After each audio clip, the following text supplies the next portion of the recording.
మోసం చేయాలనుకున్నారు. మీకు అందరికీ జ్ఞాపకం ఉంటుంది, నేనే ముఖ్యమంత్రి. వివేకానందుడి హత్య జరిగింది.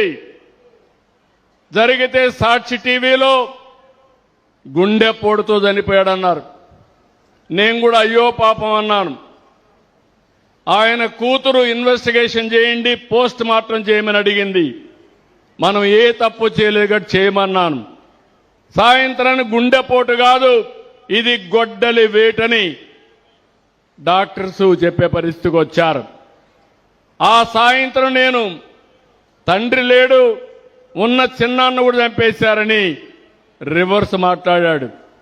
మరుసటి రోజు నా చేతిలో కత్తి పెట్టి నారాసుర రక్త చరిత్రని సానుభూతి పొంది ఓట్లు సంపాదించాడు.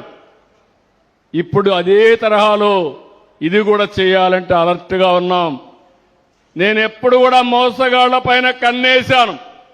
నేను ఎప్పుడు మోసగాళ్ల పైన కన్నేసి ఈ రాష్ట్రంలో ప్రజల రక్షణకు భరోసా ఉండదని మరొక్కసారి మీ అందరికీ హామీ ఇస్తున్నా. డబ్బు కోసం సొంత పార్టీ నేతలను సైతం కడతీర్చే కిల్లర్ పార్టీ ఆ పార్టీ. వాళ్లే చంపుతారు, వాళ్లే పరామర్శిస్తారు, అపోజిషన్ పైన నేరం పెడతారు, వాళ్లే న్యాయం చేయాలని డిమాండ్ చేస్తారు. ఇది కూడా అదే మాదిరిగా చేసే పరిస్థితికి వచ్చారు.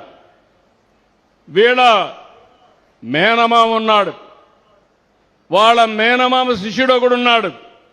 వీళ్ళందరూ కలిసి దొంగ వ్యాపారాలు చేసి, అవినీతి వ్యాపారాలు చేసి ఆస్తుల పంపకంలో అతన్ని చంపేసే పరిస్థితి వస్తారు. ఇది ఒకటి కాదు, ఇలాంటి చాలా జరుగుతున్నాయి.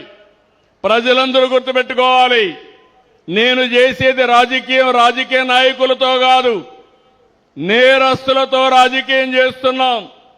కానీ నేను భయపడను.